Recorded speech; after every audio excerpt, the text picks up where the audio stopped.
North Dakota State quarterback Cole Payton. His draft stock is rising, and it's time to take notice.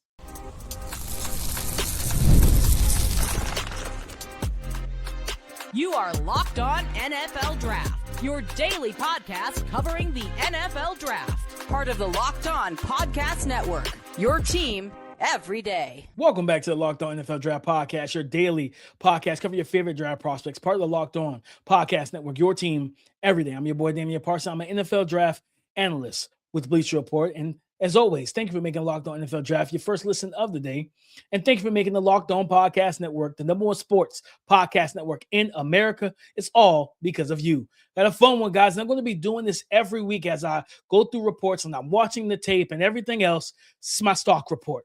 Those money makers, a.k.a. stock up. It's the bag fumblers, a.k.a. stock down. And then I got a nice one where I'm going to take a prospect, grab a team, and tell you why they are the perfect prospect pairing or that match made in prospect heaven. But before we get into that, today's episode is brought to you by FanDuel. The winter games are on, and there's no better way to follow them than with a bet on FanDuel. FanDuel, play your games. No hiding from the tape. It's time for moneymakers and bag fumblers. 6'3", 228 pounds, had an impressive week down in Mobile.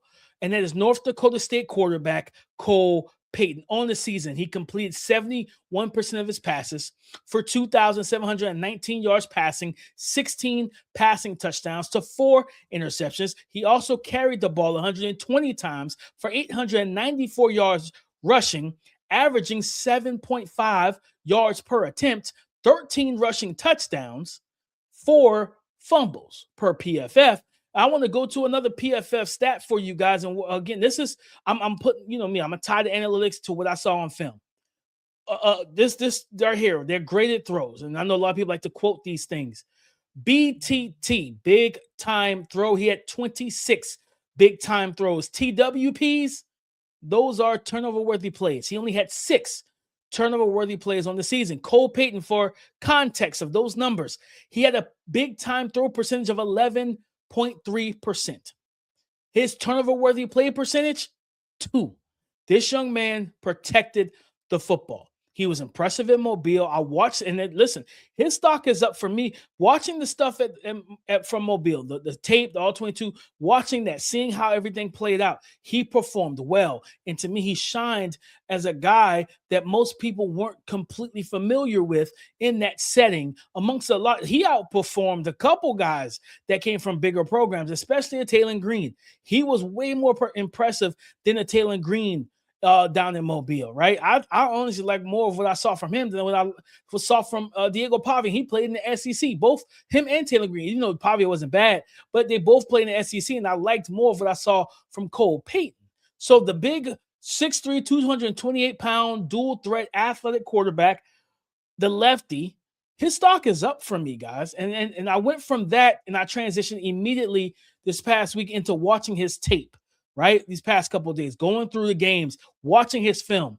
And one thing I'm going to tell you right now, Cole Payton, oh yeah, this dude can get it done. He can run an NFL offense. If you know anything about North Dakota State, first of all, shout out to North Dakota State for joining the Mountain West. They're an FBS school now. No more FCS stuff. And for all my college football video gamers out there, hey, listen, you get to do a rebuild more than likely, I'm projecting, because they weren't on the video game this year because they're FCS team.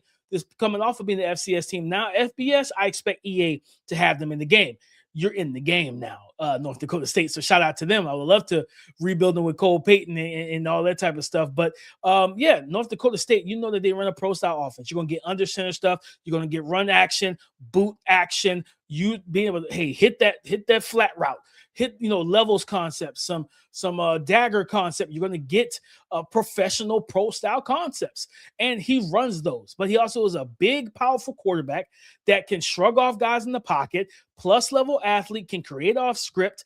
But to me, guys, it's the layered throws, it's the accuracy, the ball placement I see from a guy like Cole Payton, and I'm just like, man, if I'm an NFL decision maker, and I'm gonna be honest with you, I would take him. I have I think a 4th round grade on him right now. It might be bumping up to, it might be heading towards a 3rd. It might be heading towards the third. I'm just going to be completely honest with y'all.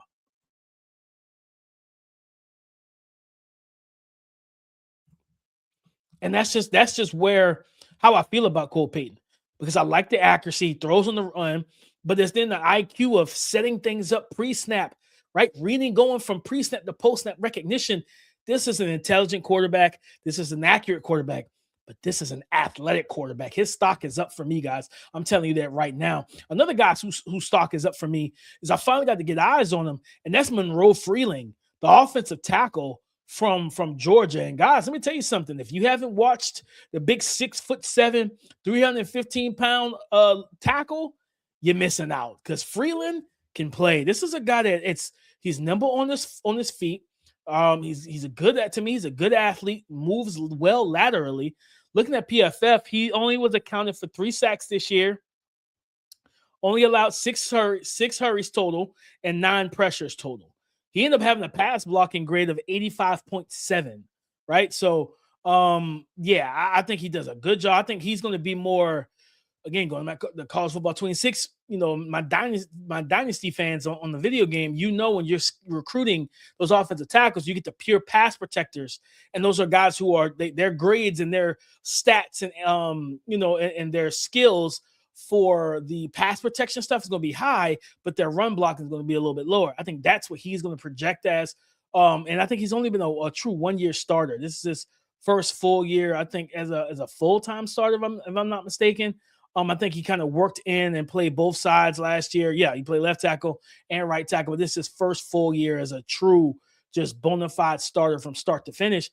But I think Monroe Freeling 100% has made himself some money after getting into his tape. He's got powerful hands. He's got great arm length and wingspan. And what I really liked, watching some of the reps against, was it Princewell, Umami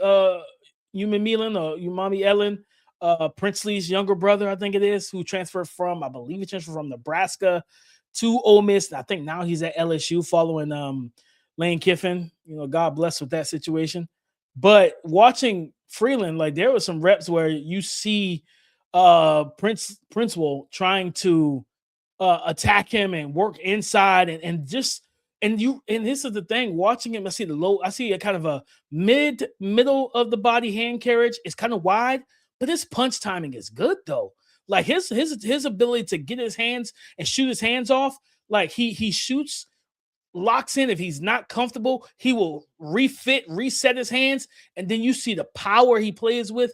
I just want to see him get a little bit better in the run game, moving guys off the ball at times, things of that nature. I think he can definitely improve in that realm, but I think his stock is up. I'm just going to be completely honest with you guys. His stock is up. Monroe Freeland, 6'7", 315-pound. He can play left tackle. He's played right tackle. Teams that I'm telling you right now, he's a day 2 pick, like, grade right now for me and for us over at BR too. Shout out to my boy Brandon Thorne, who did his report. Go check that out. But for me, I have him run that second round. I think with his tools and everything else, because he is a 1-year starter, I think his tools, I expect to hear his name on night 1. And one other guy that's moved himself up and helped himself and made some money, AJ Haulcy, the safety from LSU. This is a heavy hitter. He is well built. He is physical. He is violent. He is a demolition derby, right? A roller derby. If you remember kind of the roller derby shuffle, I'm aging myself for all the people. If you know, right? I was watching that when I was younger, you know what I mean? And they'd be going around. I can't remember the name of the show though. I'm blanking on the show. If you know the show, at me on Twitter or drop it into the comments if you're watching on YouTube. But I remember the roller derby show, and it was so physical. Even with the women, man, like they be out there just trying to, like, knocking each other off their skates, knocking them over the beam or the railing. Man, it was fun. I'm not gonna lie to you. If I could skate, your boy can't skate. If I could skate, I probably would have done that. It was like bumper cars with humans. But the point is, AJ Haulcy is like that, man. If he gets a clean shot, he's going to take it, right? 6 foot, 222 pounds. He is well built. He's built like a linebacker, and he plays with the ferocity and the aggressiveness and the physicality of one. But also, he's got some ball skills too. Like he's got some ball skills to take the ball away from you and everything. And for the past 2 seasons, 8 interceptions, 10 PBUs. This dude is not just a heavy hitter. He makes plays with the ball in the air. And if you put it in his range, he's going to go up and make the play. But what goes up must come down. I got 2 wide receivers that definitely, going back to their film, had to drop their stock. Don't like what I saw, and I don't know how to project them just yet. Today's episode is brought to you by FanDuel, America's #1 sportsbook. The Winter Games are officially here, and if you're anything like us, you're locking in for the event you only get to see on the biggest stage every 4 years. And that's why following the Winter Games on FanDuel, well, it just makes sense. From medal counts to individual events to finding your angle on the sports you care about most, FanDuel gives you more ways to stay connected to the action, the drama of curling matches that start slow and somehow get really intense towards the end, and they get intense fast. Speed skating, races decided by inches, hockey games that feel different right from the opening, and I mean from the opening face-off. Even niche events become must-watch when you're fully locked into the competition, and FanDuel keeps the entire Olympic experience engaging from start to finish. The Winter Games are on, and there's no better way to follow them than with FanDuel. FanDuel, play your game. Stock report, bag, fumblers, or stock down prospects. That's what we're getting into next. Thanks for being an everydayer with us. If you want the show ad-free, please check out the Everydayer Club and consider becoming a member. Just go to lockedonnfldraft.supercast.com. No hiding from the tape. It's time for moneymakers and bag fumblers. Oh, man, I said I had 2 wide receivers, and this like going back, and it's kind of been a downward trend all season. I'm going to start with Germie Bernard. Germie Bernard, wide receiver out of Alabama. I like him. Like, again, even the guys that's going to be in this topic, it's not that DP doesn't like their game anymore. It's just projecting them to the league as an early draft I just don't see it happening. 6'1", 205 pounds. I believe he was rumored or supposed to go to the Senior Bowl, and but it didn't come to fruition. On the season, Germie Bernard caught 64 of 102 targets for 862 yards receiving, average 13.5 yards per reception, 7 receiving touchdowns. So not bad numbers at all, especially for an offense that truthfully had its bumps and bruises for sure. He also had 107 yards rushing and 2 rushing touchdowns on the season. I think for me, one of the big reasons why he is a guy whose stock is falling for me, it's just the athletic profile.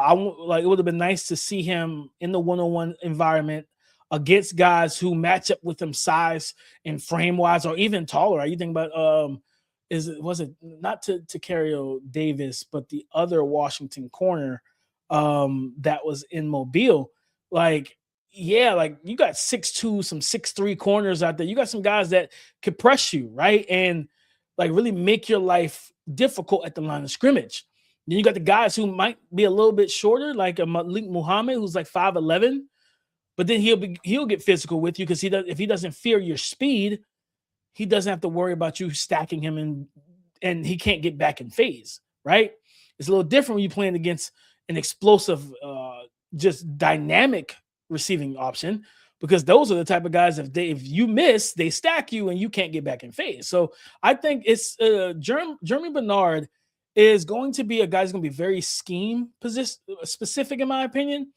And I think specific teams like the Niners or the Rams or someone, even coaches from I think Arizona, they don't need him because they need speed and athleticism at the receiver position to pair with Marvin Harrison Jr. and Michael.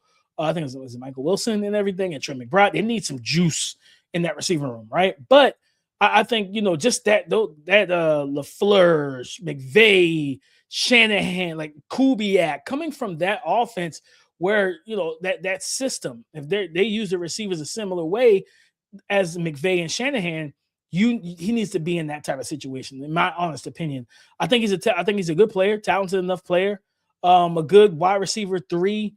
Guy gives you versatility. He manufactures touches, screens, jet sweeps. Honestly, they line him up in the backfield and they ran routes with him. remember which game I was watching. He ended up, I think he was cussing out Ty Simpson because Ty got aggressive in the low red zone. They did a H choice route. They had him line up as the H back, as the halfback, as the running back. Then they ran the choice route, which turned into an angle route by Germie Bernard. And Ty didn't throw it to him, and he was wide open. That would have been a walk-in touchdown. So that versatility in terms of alignment is going to help him in the NFL, especially with a creative play caller. But this is a guy that's probably going to be a power slot. And I think just we're going to see what he runs in a couple of weeks at the combine. Expecting to be there, everything. I got everything booked. Keep your fingers crossed. And, we don't have any crazy weather down south anymore. And everything. I'll move my flight up. I swear to God, I'll move my flight up. I'm not trying to miss this one. But nonetheless, guys, I think just overall watching Germie Bernard, I had him as a high second round pick at early in the season. And then just kind of going back and forth to the film, guys. I'm just an insight on my process. My reports and my takes and my analysis is not final until probably the week before the draft. A week before the draft into the draft, that's when you get this is how Dame, this is how DP, how Dame truly feels about a prospect. So it's going to be ebbs and flows. There's going to be ebbs and flows as I go back and watch guys. I'm like, I didn't see that first time. Hey, I got to bump you back up, right? I didn't see this the first.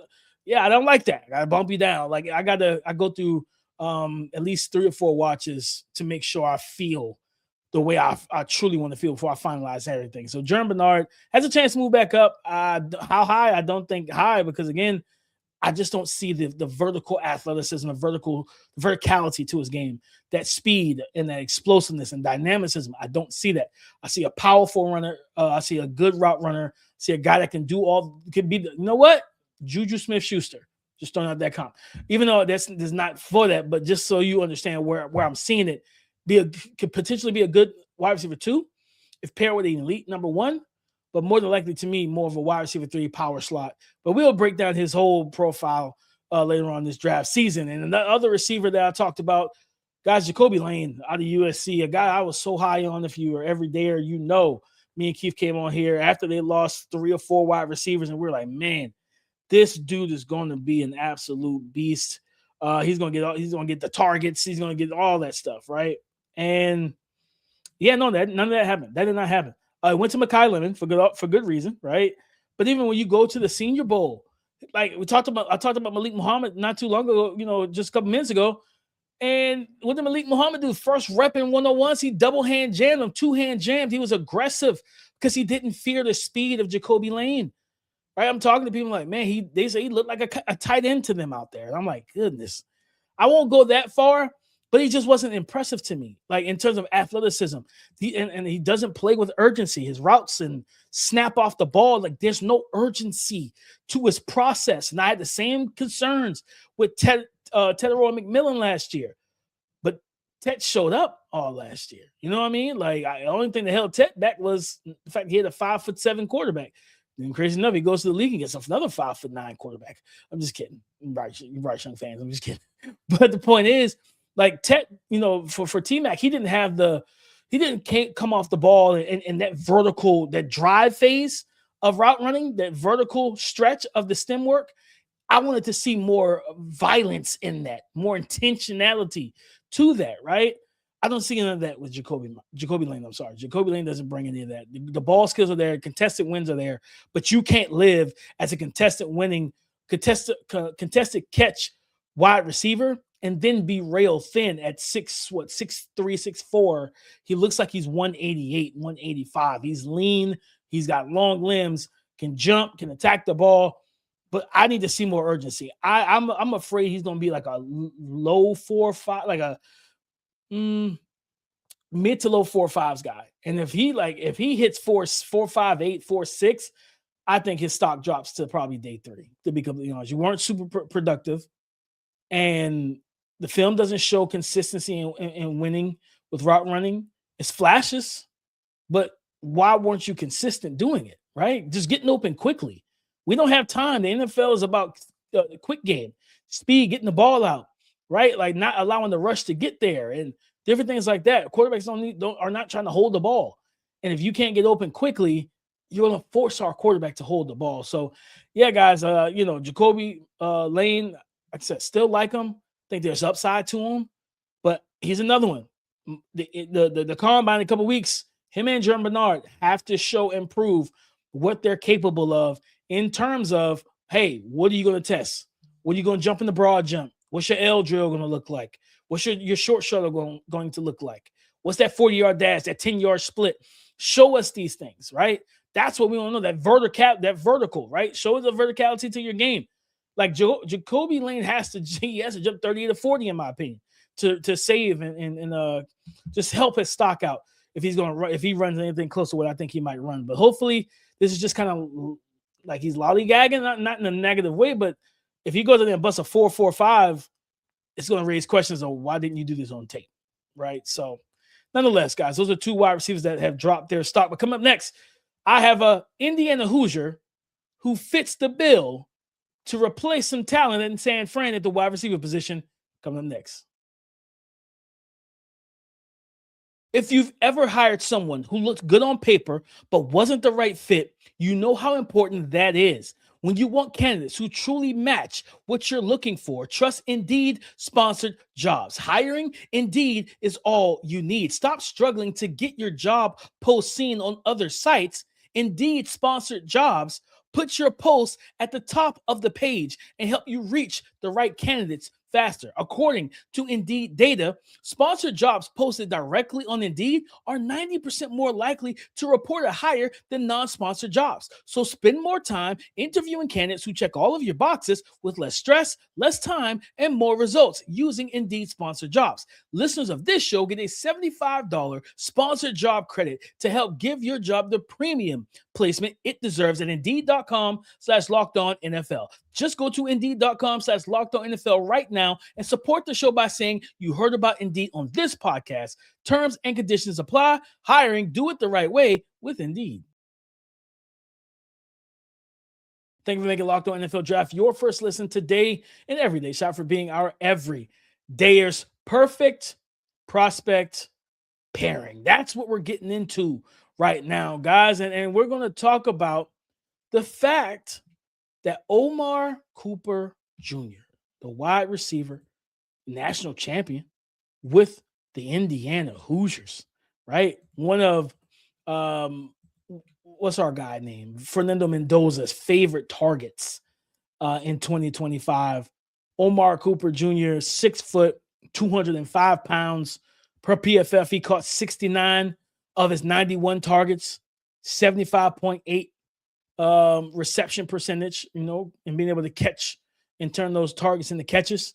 937 yards receiving, a little over 13 and a half yards per reception, 13 receiving touchdowns, right? And of course, he had the ridiculous catch against Penn State, right? That game-winning catch, outstanding, right?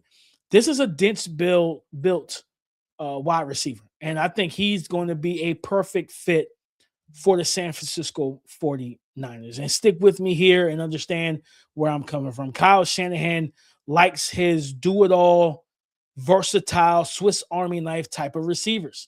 Guys that not only can win with route running, but guys that can win with timing, run the routes as designed, get to the soft spots, get to the spots in the void of the defense, right? When you got a Christian McCaffrey and everything, that you see more zone than man because the team defensive coordinators don't want their linebackers matched up on CMC. So being able to exploit zone defenses, but also, hey, can we get the ball to you quickly? Can we get the ball in the flats? Run some flood concepts and you're the flat route. We give it to you, we get the ball to you and you immediately go from receiver to runner with a smooth, fluid, and quick transition. Omar Cooper Jr. does that. This is a guy that's built like a running back, and when he gets the ball in his hands, he moves and runs like a running back, right? He plays with good strength and physicality and contact balance and all of that, right? So for me, I'm going to go look up his yak numbers real quick. Of his 937, 484 yards per PFF came from yards after catch, right? His yards per route run was a 2.55. His ADOT was a 9.7, average depth of target. Okay. This is a guy in terms of, you talk about yards after catch per reception. he averaged 7 yards after the catch. 7 yards of yak per reception. That's outstanding. But that's the type of stuff that fits and meshes well in that West Coast offense of, hey, the quick passing game is an extension of the run, and we're going to get you the football and by any means how, and any way, shape, or form that we can do that, and we want you to be able to make plays after the catch. And Omar Cooper Jr. does that. Brandon Ayuk is gone. Ricky Pearsall would be their clear number one wide receiver. He can't stay healthy, man. And I hate that because I love Ricky Pearsall's game. Route running, speed, ball tracking, separation, space creation. You can do all of that, but you got to stay healthy, right? Listen, best ability is availability. And once you get to the NFL level and you prove that you can't stay healthy, we have a problem. So, because we're paying millions upon millions for you to be able to be available, and you can't make the club if you're in the tub, right? So yeah, I think that's going to be a big thing for them, is finding that value. And when you talk about value now in the draft, San Fran, I'm not talking about that first round pick. I'm saying they have picked in the second round, they have picked 58, in the third round they have picked 92, right? More so towards the back end of those rounds. Okay.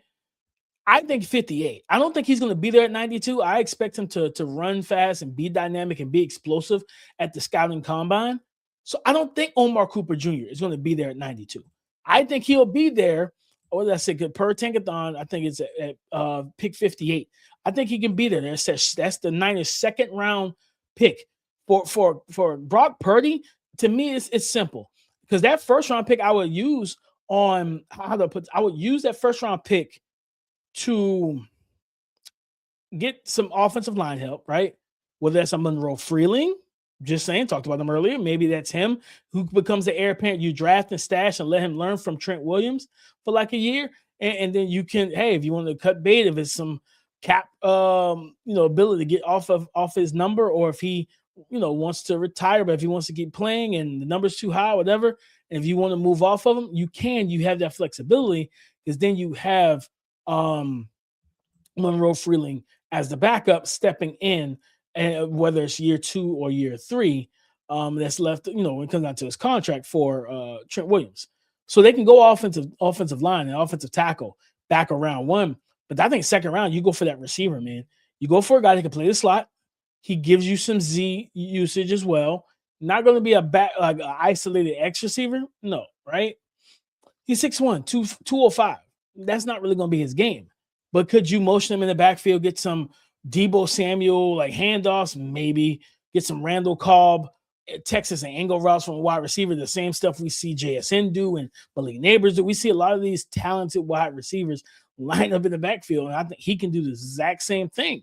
So I just look at him, dense, sturdy build for Omar Cooper Jr., and I just think San Fran would be just a chef's kiss, ideal, perfect, a match made in football heaven for a versatile, run after catch, physical yet explosive wide receiver to go to an offense ran by one of the best minds in history. That's Kyle Shanahan, who likes that archetype of wide receivers, that they may not be the greatest athletes. They know how to get to their spots. They know how to get open. They know how to be trustworthy and resourceful and reliable. And I think that's what you're going to get from a guy like Omar Cooper Jr. But guys, that's the show. Perfect prospect pairing. Omar Cooper Jr., wide receiver out of Indiana, to the San Francisco 49ers.